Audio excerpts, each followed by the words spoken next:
இது நாளைக்கு என்ன ப்ரிடிக்ஷன் பார்த்தலாம். விஜய் மாதிரி ஒரு ஹஸ்பண்ட் காவேரிக்கு கிடைக்கிறதுக்கு காவேரி ரொம்பவே கொடுத்து வச்சிருக்கணும்னு நினைக்கிற விகா ஃபேன்ஸ் கண்டிப்பாக நம்ம வீடியோக்கு ஒரு லைக் பண்ணிக்கோங்க. விஜய் எல்லாரையும் அழைச்சிட்டு அவர் வீட்டுக்கு போயிட்டுருப்பாரு. போகிற வழியிலேயே சொல்லிட்டு போவாங்க, அத்தை நீங்கள் இனிமேல் எதுக்குமே கவலைப்படக்கூடாது, எங்கள் வீட்டிலே இருந்துருங்க அத்தை, எனக்கு எந்த விதமான பிரச்சனையும் கிடையாது. நாங்கள் அவ்வளோ பெரிய வீட்டில் இருக்கும்போது நீங்கள் இந்த சின்ன வீட்டில் இருக்கிறது எனக்கே ரொம்ப கஷ்டமாக தான் இருக்குது. நானே எவ்வளவோ தடவை காவேரி கிட்ட சொன்னேன், ஆனால் நீங்கள் கண்டிப்பாக அதுக்கு ஒத்துக்க மாட்டீங்க, இந்த தன்மானத்தை பற்றி ரொம்பவே யோசிப்பீங்கன்றதுக்காக தான் நான் எதுவும் உங்களை ஃபோர்ஸ் பண்ணலை அப்படின்ற மாதிரி சொல்ல, தம்பி எனக்கு இப்போ வரதுக்கே ரொம்ப கூச்சமாக தான் இருக்குது. கண்டிப்பாக உங்கள் வீட்டிலலாம் இதெல்லாம் தெரிஞ்சிருக்கும்ல, அவங்க ஏதாவது என்னை கேட்டாங்கன்னா கண்டிப்பாக என்னால் மனசு தாங்கவே முடியாது. இந்த மாதிரி கேவலமான குடும்பத்தில் தான் பொண்ணு எடுத்திருக்கியான்னு சொல்லிட்டு உங்களையும் தப்பால பேசுவாங்க. எனக்கு அதெல்லாம் நினச்சாலே ரொம்ப வருத்தமாக இருக்குது தம்பி அப்படின்ற மாதிரி சாரதா சொல்ல, ஏன் தான் நீங்கள் அதை பற்றிலாம் கவலைப்படவீங்க, என் வீட்டில் வந்து என்ன மீறி ஒரு வார்த்தை கூட உங்களை யாரும் சொல்லிட மாட்டாங்க, அதுக்கு நான் கேரண்டி கொடுக்குறேன். இன்கேஸ் அவங்க அப்படி சொல்லிட்டாங்கன்னா அதுக்கப்புறம் நான் என்ன பண்ணுவேன்னு எனக்கே தெரியாது. நீங்கள் அதனால் பயப்படவே வேண்டாம், தைரியமாக வாங்க அப்படின்ற மாதிரி சொல்லிட்டு கரெக்டாக வீட்டுக்குள்ளே என்ட்ராவாங்க. இவங்க எல்லாம் கரெக்டாக என்ட்ராகிற டைமாக பார்த்துட்டு முத்துமலர் அவங்க பையன் பொண்ணை கூட்டிகிட்டு இவங்களுக்கு முன்னாடி அங்கே நின்றுட்டுருப்பாங்க. கரெக்டாக வந்துட்டு உள்ள சித்தப்பா வந்து முன்னாடியே மெயின் என்ட்ரன்ஸ்லேயே நின்றுட்டு இருக்கும்போது இவங்க எல்லாருமே அவங்கள பார்த்ததுமே ரொம்ப ஸ்டன்னாகி அப்படியே நின்றுவாங்க. உடனே சாரதாக்கு என்ன பண்ணணுன்னே தெரியாது. உடனே முத்துமலர்கிட்ட பாஞ்சுக்கிட்டு போவாங்க, அம்மா எதுக்கடி என் புள்ள வீட்டுக்கு நீங்கள் வந்த, உனக்கு கொஞ்சமாவது அறிவு இருக்கா, நீ எல்லாம் சோறு தான் திங்கிறியா இல்லை அதை விட்டு வேறு ஏதாவது திங்கிறியா, இப்படி வந்து என் புள்ள வீட்டில் வந்து என் மானத்தை கெடுக்கிறதுக்குனே வந்திருக்கியா, என் சம்மந்திங்கெல்லாம் பார்த்தாங்கன்னா பெரிய பிரச்சனையாயிரும், தயவு செய்து இந்த வீட்டிலேருந்து கிளம்பிடும் முதல்ல அப்படின்ற மாதிரி சொல்ல, நீங்கள் தான் எனக்கு ஒரு முடிவே சொல்ல மாட்டேங்கிறீங்களாக்கா, நானும் எவ்வளோ தூரம் தான் நாயா பேயா இதுக்கும் அதுக்கும் அலையிறது, எனக்கு வேறு வழி தெரியலக்கா, என்னை தயவு செய்து மன்னிச்சிருங்க, எனக்கு வந்து காவேரி வீட்டில் குழப்பத்தை உண்டு பண்ணணும், காவேரி வீட்டில் பிரச்சனை பண்ணுங்கிறதுக்காகலாம் நான் வரல அப்படின்ற மாதிரி சொல்ல, உடனே வந்துட்டு சித்தப்பா, அம்மா விஜய் என்ன தம்பி இதெல்லாம் என்ன, இதெல்லாம் எனக்கு சுத்தமாக புரியல, இவங்க தான் வந்து நான் கேள்விப்பட்ட அந்த 2வது குடும்பமா அப்படின்ற மாதிரி கேட்க, உடனே முத்துமலர், ஆமாங்க ஐயா உங்களுக்கும் தெரியுங்களா, நாங்கள் தாங்க ஐயா கத்தார்லேருந்து வந்திருக்கோம், எங்களுக்கு வேறு வழியே இல்லைங்க ஐயா, நீங்கள் தான் ஏதாவது ஒரு நியாயத்தை சொல்லணும், நாங்களும் இந்த அம்மா கிட்ட ரொம்ப போராடி பார்த்துட்டோம், எங்களுக்கு சேர வேண்டிய பங்கு கொடுங்க, நான் தான் அவர் 2வது மனைவி, 25 வருஷமாக அவர் கூட குடும்பம் நடத்தி, இங்கே பாருங்கள் இதுதான் என் பையன் பொண்ணு, இவங்கக்கிட்ட எவ்வளோ தூரம் நியாயத்தை கேட்க முடியுமோ எவ்வளோ தூரம் பொறுமையாக பேச முடியுமோ அவ்வளவும் பண்ணி பார்த்துட்டேன், ஆனால் அவங்க சட்டையே பண்ணிக்கிற மாட்டேங்கிறாங்க, எங்களை எல்லாத்தையும் கழுத்தை பிடிச்சி வெளியில் தள்ளிட்டு உங்கள் வீட்டுக்கு கூட்டிகிட்டு வந்துட்டாங்க, எனக்கு என்ன பண்ணுறதுனே தெரிலங்கய்யா அப்படின்ற மாதிரி சொல்ல, உடனே விஜய் இங்கே பாருங்கள் நானும் பொறுமையாக போயிட்டுருக்கேன், நீங்கள் பண்ணுறது சுத்தமாக சரியில்லை, எனக்கு என்னமோ உங்களை பார்த்தாலே ரொம்ப டவுட்டாக இருக்குது, நீங்கள் 2வது ஃபேமிலி அது இதுன்னு சொன்னீங்க, நானும் ஒத்துக்கிட்டேன், கோர்ட்லேயும் ஸ்டே வாங்கியாச்சு, கோர்ட்டில் எல்லாமே பார்த்துக்கலான்னு சொல்லியாச்சு, அதையும் மீறி நீங்கள் ஏன் அங்கேயும் இங்கேயும் வந்து எங்களை டிஸ்டர்ப் பண்ணுறீங்க, இதுக்கு பின்னாடி உங்களுக்கு என்ன தான் காரணம் இருக்குது, உங்களுக்கு என்ன தான் வேணும், உங்களோட இன்டென்ஷன் வேறு மாதிரி இருக்குது, எனக்கு சுத்தமாக புரியல, அதுவும் போக என் வீட்டு அட்ரஸை உங்களுக்கு யார் கொடுத்தா முதல்ல அதை சொல்லுங்கள் அப்படின்ற மாதிரி சித்தப்பாவை பார்த்து முறைச்சிக்கிட்டே முத்துமலர்கிட்ட கேட்பாங்க. உடனே முத்துமலர், இல்லை தம்பி நானும் அக்கம் பக்கம் விசாரித்து தான் ரொம்ப கஷ்டப்பட்டு இந்த அட்ரஸை வாங்கினேன், என்னை தப்பாக நினச்சிக்காதீங்க தம்பி, எனக்கு வேறு வழி கிடையாது, உங்கள் வீட்டில் வந்து பிரச்சனை பண்ணுங்கிறதெல்லாம் என்னோட நோக்கம் கிடையாது, எனக்கான வழியை சொல்லிட்டீங்கன்னா நான் பாட்டுக்கு போயிடுவேன் அப்படின்ற மாதிரி சொல்ல, உடனே விஜய் நீங்கள் முதல்ல இப்போ இந்த செகண்டே இங்கேருந்து கிளம்புங்க, எதுவாக இருந்தாலும் மேற்கொண்டு பேசிக்கலாம் அப்படின்ற மாதிரி சொல்ல, காவேரியும் உங்களுக்கெல்லாம் கொஞ்சம் கூட அறிவே இல்லையா, ஈவு இறக்கமே கிடையாதா, என் அம்மா வீட்டில் தான் போய் பிரச்சனை பண்ணீங்க, உங்கள் முகத்தெல்லாம் பார்க்க பிடிக்காம தான் நாங்கள் இங்கே அவங்கள அழைச்சிட்டு வந்தோம், இப்படியே வந்துட்டு துரத்திட்டு டார்ச்சர் பண்ணிகிட்டு இருக்கீங்க, முதல்ல இந்த இடத்துலேருந்து காலி பண்ணுங்கள், உங்களை பார்த்தாலே அசிங்கமாக இருக்குது அப்படின்ற மாதிரி காவேரி ஒரு பக்கம் சொல்ல, உடனே சித்தப்பா என்ன நீங்கள் கசகசன்னு இப்படி பேசிக்கிட்டு இருக்கீங்க, அக்கம் பக்கம் தெரிஞ்சால் நம்ம குடும்பத்தை என்ன நினைப்பாங்க, இதெல்லாம் எனக்கு சுத்தமாக பிடிக்கல, இருங்க நான் போய் மாமாவை அழைச்சிட்டு வரேன்னு சொல்லிட்டு சித்தப்பா உள்ளே போவார். உடனே விஜய் நில்லுங்க நீங்கள் அவரெல்லாம் கூப்பிட வேண்டாம், நாங்களே வந்துட்டு இவங்களை பேசி அனுப்பிடுறோம், தயவு செய்து கூப்பிட வேண்டாம் யாரையும், வீட்டுக்குள்ளே இருக்கிறவங்களெல்லாம் இப்போ எதுக்கு வெளியில் அழைச்சிட்டு வந்து பெரிய பிரச்சனை பண்ணுறீங்க, இதை நீங்கள் பெருசாக வந்துட்டு ஷோகேஸ் பண்ணி பூகம்பெல்லாம் பண்ண வேண்டாம், நான் இப்போ கிளியர் பண்ணிடுறேன், நீங்கள் பெசாட்டுக்கு உள்ளே போங்க அப்படின்ற மாதிரி சொல்ல, சரி நான் உள்ளே போகிறேன் அப்படின்ற மாதிரி சொல்லிட்டு சித்தப்பா உள்ளே போய் எல்லாத்துக்கிட்டே சொல்லி ஓதி விட்டு எல்லாத்தையும் கூப்பிட்டு வந்துடுவார். கரெக்டாக விஜய் வந்து முத்துமலர்கிட்ட கன்வின்ஸ் பண்ணி பேசிகிட்டு இருக்கும்போது தாத்தா பாட்டி சித்தி சித்தப்பா எல்லாருமே வெளியில் வருவாங்க. உடனே விஜய்க்கு சரியான கோவம் வந்துடும், நாங்கள் உங்ககிட்ட என்ன சொன்னேன், யாரையும் கூட்டிகிட்டு வர வேண்டாம், நானே இவங்களை பேசி அனுப்பிடுறேன் தானே சொன்னேன், உள்ளே போய் எல்லாத்தையும் கூட்டிகிட்டு வந்துட்டிங்களா, உங்களுக்கு கொஞ்சம் கூட அறிவே கிடையாதா, வயசுக்கு தகுந்த மாதிரி நடந்துக்கவே மாட்டிங்களா, உங்களுக்கு என்ன அப்படி மற்றவங்க பிரச்சனையை பெருசு பண்ணுறதுல இப்படி ஒரு சந்தோஷம், அநேகமாக வீட்டு அட்ரஸ் கூட நீங்கள் தான் கொடுத்துருப்பீங்களோன்னு எனக்கு சந்தேகமாக இருக்குது அப்படின்ற மாதிரி சொல்ல, உடனே விஜய் இதெல்லாம் ஆச்சு உங்களை பார்த்தாலே எனக்கு அசிங்கமாக இருக்குது அப்படின்ற மாதிரி சொல்ல, அன்பு சொல்லுவார், இதே என்ன தம்பி கூத்தாக இருக்குது, இங்கே வந்துட்டு இவ்வளோ பெரிய பிரச்சனை நடந்துட்டுருக்கு, நீ அதை பற்றி பேசாமல் நீ என்ன ட்ராக்கவே மாற்றிக்கிட்டு இருக்க, அதுபோக இவங்களுக்கு அட்ரஸ் கொடுக்குறதா எனக்கு வேலையா, இவங்க மூஞ்செல்லாம் முன்ன பின்ன பார்த்ததே கிடையாது அப்படின்ற மாதிரி சொல்ல, உடனே பாட்டி டே விஜய் யாரா இவங்கெல்லாம், என்ன நடக்குது? ஏம்மா சாரதா, யார் இவங்க? என்ன பிரச்சனை? என்ன பண்ணிகிட்டு இருக்கீங்க என் வீட்டு முன்னாடி நின்று? 4 பேர் பக்கம் பக்கம் இருக்கவங்களாம் பார்த்தா எங்களெல்லாம் அசிங்கமாக நினைப்பாங்க. இதெல்லாம் என்ன காவேரி அப்படின்ன மாதிரி பாட்டி பயங்கரமாக டென்ஷன் ஆவாங்க. உடனே முத்துமலர், அம்மாம்மா நீங்கள் யாரும் எதையும் சொல்லிடாதீங்கம்மா, நான் யார் என்னங்கிறத சொல்கிறேன். நான் தான் கத்தார்லேருந்து வந்திருக்கேன், காவேரி அப்பாவோட 2வது மனைவிமா அப்படின்ற மாதிரி ஸ்டார்ட் பண்ண, நீ 2வது மனைவியாக இருந்துட்டு போ, இல்லை 3வது மனைவியாக இருந்துட்டு போ, என்ன கருமத்தை வேணுனாலும் பண்ணிட்டு போ, எங்கள் வீட்டு முன்னாடி நீ எதுக்கு வந்திருக்க?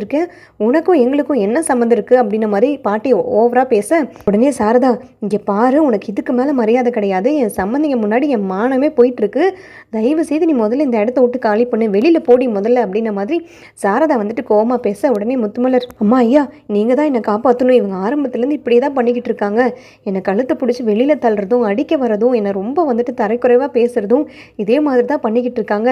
இவங்ககிட்ட பேசி பார்த்ததில் எனக்கு கொஞ்சம் கூட நியாயம் கிடைக்கிற மாதிரி தெரியல. நானும் தான் என்ன தான் பண்ணுவேன்? தயவு செய்து நீங்கள் தான் எங்களுக்கு ஒரு நியாயத்தை வாங்கி தரணும். நானும் கத்தாரில் இருந்துட்டு ஒரு வயசு பிள்ளையும் வயசு பையனையும் வச்சுக்கிட்டு இதுக்கு அதுக்கும் அலைஞ்சிட்டு நாயா பையா போய்கிட்டு இருக்கேன். அவங்க வீட்டோட சொத்தில் வந்து எங்களுக்கு ஒரு பங்கு வேணும். நான் தான் 2வது மனைவின்றதுக்கான எல்லா எவிடன்ஸையும் காமிச்சாச்சு. அவர் என் கூட வாழ்ந்ததுக்கான எல்லா சாட்சியுமே இருக்குது. ஆனாலும் இவங்க ஒத்துக்கவே மாட்டேங்கிறாங்க. அந்த வீட்டை கொடுக்க மாட்டேன்னு ஒரே அடியாக நிற்கிறாங்க. உங்கள் காலில் வேணுனாலும் உழுகிறேன்னு சொல்லிட்டு உடனே முத்துமலர் போய் பாட்டி காலிலே விழுந்துருவாங்க. உடனே அதை பார்த்ததுமே பாட்டிக்கு ரொம்ப சங்கட்டமாயிரும். ஏம்மா கொஞ்சம் எந்திரிமா, என்னம்மா பண்ணிக்கிட்டு இருக்க? ஏன் காலில் நீ ஏன் விழுகிற? உனக்கும் எனக்கும் என்னம்மா சம்மந்தம் இருக்குது?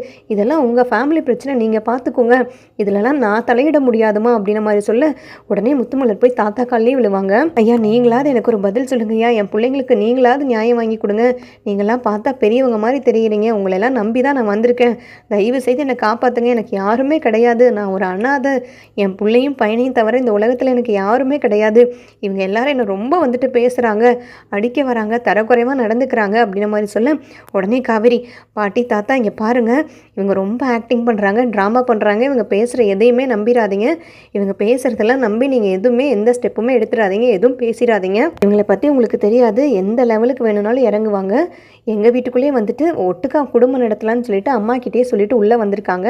அதனால தான் அம்மா அழைச்சிட்டு நாங்கள் இங்கே வந்தோம், அதுக்குள்ளே இங்கேயும் வந்து டார்ச்சர் பண்ணுறாங்க அப்படின்ன மாதிரி சொல்ல, உடனே பாட்டி, என்ன காவேரி இதெல்லாம், எனக்கு இவங்களை பார்த்தாலும் கஷ்டமாக இருக்குது, இந்த பொண்ணை பாரு பாவமாக இருக்குது, பார்த்தா என்னதாம்மா பிரச்சனை, சாரதா நீயே சொல்லு அப்படின்ன மாதிரி தாத்தா கேட்பார் சாரதா கிட்ட.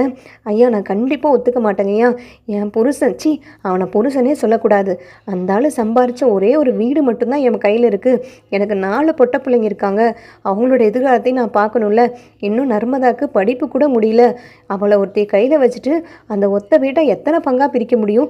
அது போக இவளுக்கு எனக்கு துரோகம் பண்ணதும் பத்தாதுன்னு அந்த ஆள் எனக்கு இப்படி ஒரு துரோகத்தை பண்ணுவான்னு என் கனவுல கூட நினச்சது கிடையாது. 25 வருஷமாக என்னை அதுக்கு துரோகம் பண்ணிவிட்டு என்னை ஏமாற்றிட்டு இருந்திருக்காங்க. இவங்களுக்கு சரிசமமாக நான் பங்கு வேற கொடுக்கணுமா? அந்த வீட்டை காப்பாற்றுறக்கும் அந்த வீட்டை கஷ்டப்பட்டு ஒவ்வொரு தடவையும் என்னென்னலாம் பண்ணி என் கைக்குள்ளே வச்சுருக்கேன். இப்போ எங்கேயோ இருந்து ஒருத்தி வந்துட்டா, அதுவும் எனக்கு அந்த வீட்டில் பங்கு இருக்குது, இவரோட குழந்தைங்க தான் 2 பேருன்னு சொன்னால் நான் இதெல்லாம் ஒத்துக்குவேனா? இதெல்லாம் எந்த ஒரு நியாயம்னா நீங்களே சொல்லுங்கள். எனக்கு இந்த பொம்பளையை பார்க்குறக்கே அருவருப்பாக இருக்குது.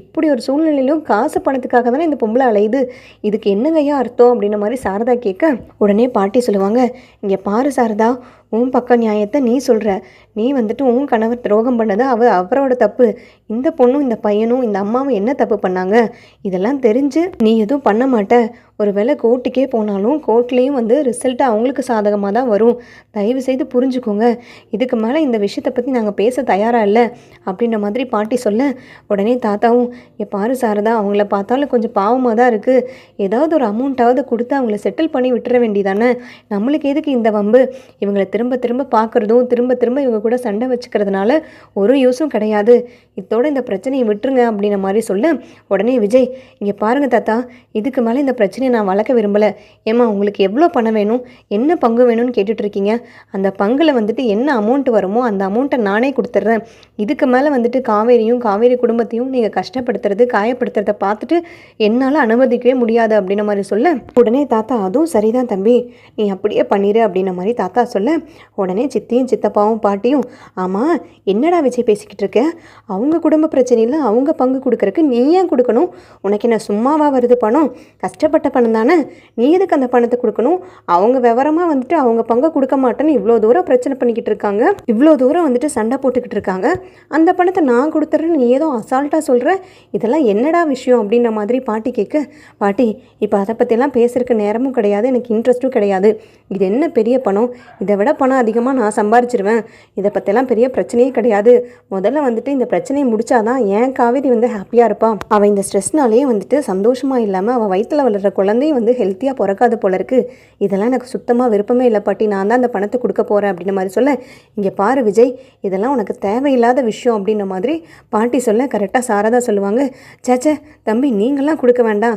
அந்த மாதிரிலாம் பண்ணீங்கன்னா அது எனக்கு தான் அசிங்கம், அதில் எனக்கு உடன்பாடும் கிடையாது, உங்கள் பணத்தை வாங்கி அவங்கக்கிட்ட கொடுத்தாலும் என்ன, என் பணத்தை கொடுத்தாலும் என்ன, எல்லாம் ஒன்று தானே, நம்ம குடும்பத்தோட பணம் தானே, இப்போ என்ன அதுங்களுக்கு பணம் தானே பிரச்சனை, போய் தொலைது விடுங்க, அந்த பங்கை நானே கொடுத்துட்றேன், இப்போ அதனால தானே என்னை துரத்தி வந்து டார்ச்சர் பண்ணிக்கிட்டு இருக்காங்க, இந்த பணத்துக்காக தானே இந்த அலையுதுங்க, நானே கொடுத்துட்றேன் அப்படின்ன மாதிரி சொல்ல, உடனே அந்த பையன் நீங்கள் கொஞ்சம் ஓவராக பேசுகிறீங்க ஆண்டி, நானும் பொறுமையாக பார்த்துட்ருக்கேன், பணத்துக்காக அலையிறவங்க அசிங்கப்படுத்துகிறவங்க அப்படி இப்படின்னு சொல்லிட்டு வார்த்தையை விட்டுட்ருக்கீங்க, இதுக்கு மேலே நான் சும்மா இருக்க மாட்டேன் பார்த்துக்கோங்க, நான் மட்டும் எங்கள் அண்ணன் கிட்ட சொன்னேன் அவ்வளோதான் அப்படின்ன மாதிரி சொல்ல, யாருடா அவங்க அண்ணன், உடனே விஜய்க்கு ரொம்ப கோவம் வந்துடும், எங்கள் அம்மாவுக்கு ஒரு அண்ணன் இருக்காருங்க, அவர் மட்டும் இங்கே வந்தாருன்னா கதையே வேறு மாதிரி ஆகிடும், உங்களுக்கெல்லாம் அவரை பார்த்தா தான் பயம் வரும்னு நினைக்கிறேன்ற அந்த பையன் ஒரு மாதிரி சவுண்டு விட, நீ யாரை வேணுனாலும் வர சொல்லு, நீ என்ன சவுண்டு ஓவராக விட்டுட்ருக்க, சரி போனால் போகுது, பணத்துக்காக இவ்வளோ தூரம் கஷ்டப்படுறாங்களே, இந்த அம்மா வந்துட்டு இவ்வளோ சாதுவாக பேசுகிறாங்களே, நாங்களும் பணம் கொடுக்கலான்னு முடிவு பண்ணோம், உங்கள் அம்மாவுக்கு ஒரு அண்ணன் இருக்கார், அவர் வந்து அவ்வளோதான் சொல்லிட்டு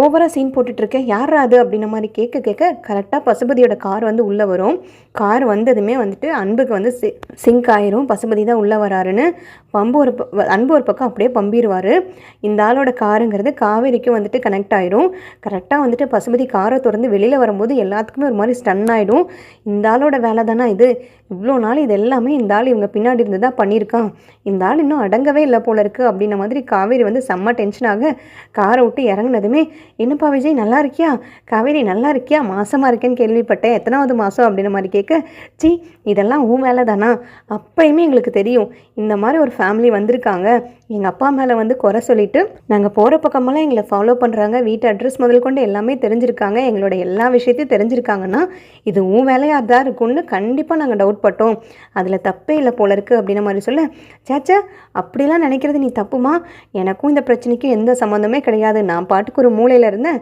கத்தார்லேருந்து முத்துமலர் வந்ததுக்கு அப்புறம் தாம்மா எனக்கு இந்த விஷயமே தெரியும், நானும் இவ்வளோ நாள் சொல்லக்கூடாதுன்னு மூடி மறைச்சிக்கிட்டு இருந்தேன், சந்தானத்துக்கு இன்னொரு குடும்பம் இருந்தது, இவங்க 2 பேரும் எந்த அளவுக்கு புருஷன் பொண்டாட்டி சந்தோஷமாக இருந்தாங்க, அவனுக்கு பையன் பிறந்தது பொண்ணு பிறந்தது எல்லா விஷயமும் A to Z எனக்கு தெரியும், ஆனால் என்ன சந்தானமே போய் சேர்ந்துட்டான், இந்த ஃபேமிலியை சொல்லி நாம் என்ன பண்ண போகிறோம், அவங்களும் வந்துட்டு இங்கே வரமாட்டாங்க, கத்தார்லேயே இருந்துருவாங்கன்னு நினச்சிட்டு அதை பற்றி நானுமே கண்டுக்காமல் இருந்தேன், திடீர்னு பார்த்தா இங்கே வந்துட்டாங்க, வந்ததுமே எனக்குமே ரொம்ப ஷாக் ஆகிடுச்சு, சரி இதுக்கப்புறமும் இவங்களுக்கு ஹெல்ப் பண்ணாமல் இருந்தால் அது பாவம் தானே, சந்தானம் கண்டிப்பாக என்னை சபிக்க தான் செய்வான், அவன் என்னை வாழ்த்தவே மாட்டான், அவனுக்காக தான் இந்த உதவி பண்ண அப்படின்ற மாதிரி சொல்ல, உடனே விஜய் டேய் நீ யாருங்கிறது எனக்கு நல்லாவே தெரியும், ரொம்ப நல்லவ மாதிரி நடிக்காத, இப்போ உனக்கு என்னதான்டா பிரச்சனை, இப்போ எதுக்காக நீங்கள் வந்திருக்க, முதல்ல உன்னை யாரும் உள்ளே விட்டது, திறந்த வீட்டுக்குள்ளே நாய் புந்த மாதிரி நீ பாட்டுக்கு உள்ளே வர, இதை நான் உன் வீடு அப்படின்ன மாதிரி கேட்க, அதெல்லாம் கிடையாது, என் தங்கச்சிக்கு ஒரு நியாயம் வாங்கி கொடுக்கறதுக்கு தானே நான் இங்கே வந்திருக்கேன், என் தங்கச்சிக்கு நியாயம் கிடைக்காம நானும் இந்த வீட்டிலேருந்து வெளியில் போக மாட்டேன்,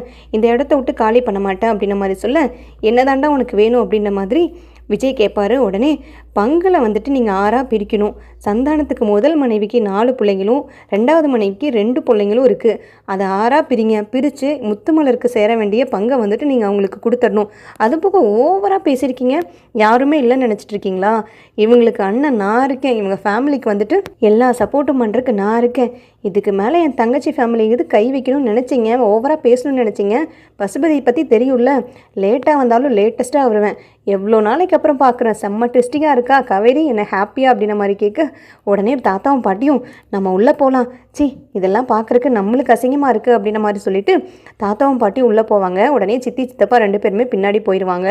உடனே பசுபதி விஜய் 1 to 1 வந்துட்டு ரொம்ப நேரம் பார்த்துக்கிட்டே இருப்பாங்க. இதெல்லாம் உனக்கே அசிங்கமாக இல்லை, இந்த மாதிரி கேவலமான ஒரு வேலையெல்லாம் பண்ணுறதுக்கு உன்னால் மட்டும்தாண்டா முடியும் அப்படின்ற மாதிரி விஜய் வந்து பசுபதி சட்டையை பிடிக்க உடனே பசுபதி திரும்பி வந்துட்டு விஜய் அடிக்க போவார். உடனே காவேரி அவங்க அம்மா எல்லாருமே சேர்ந்து தடுத்துட்டு, இப்போ என்ன தான் வேணும்? ஏண்டி உனக்கு பணம் தானே வேணும்? கேவல பணத்துக்காக தானே இவ்வளவும் ட்ராமா பண்ணிகிட்ருக்கீங்க. இந்த ஆளோட சேர்ந்து எல்லாமே பண்ணுறதில்ல. ஒரு நாள் இல்லை ஒரு நாள் இந்த ஆளோட புத்தி உனக்கு தெரிய வரும். உன்னையே என்ன பண்ணுறான்னு மட்டும் பாரு. இந்த ஆள் நீங்களாம் நல்லாவே இருக்க மாட்டீங்க. இந்த காசை வாங்கினாலும் என்னோடய சாபமோட நல்லாவே இருக்க மாட்டீங்க. நீங்கள் அந்த சாபத்தோட வைத்தறிச்சலோட தான் அந்த காசை நான் உனக்கு கொடுக்க போகிறேன். அதை வாங்கிட்டு போய் நீ எப்படி நல்லா இருந்துடுறேன்னு நானும் பார்த்துட்றேன். விஜய் தம்பி, நீங்கள் உடனே அந்த வீட்டை விற்க ஏற்பாடு பண்ணுங்கள். அதில் வர 2 பங்கு வந்துட்டு இதுங்களுக்கு கொடுத்து அனுப்பி விட்டுறலாம். இதுங்க மூஞ்சி இல்லை, இதுங்களோட நிழலை பார்க்க கூட நான் தயாராக இல்லை அப்படின்ற மாதிரி சொல்லிட்டு எல்லாருமே உள்ளே போயிடுவாங்க. உடனே விஜய் முத்துமலர்கிட்ட, இங்கே பாருங்கள், இதுக்கு மேலே வீட்டு பக்கம் வேறு வேலையெல்லாம் வச்சுக்காதீங்க. வீட்டை விற்ற உடனே அதில் வர ஷேர்ஸை வந்துட்டு நான் உங்களுக்கு அனுப்பி விட்டுறேன். முதல்ல இங்கேருந்து கிளம்புங்க அப்படின்ற மாதிரி சொல்லிட்டு, போடா வெளியில் அப்படின்ற மாதிரி பசுபதிக்கிட்டே சொல்லிவிட்டு அவர் உள்ளே போயிடுவார்.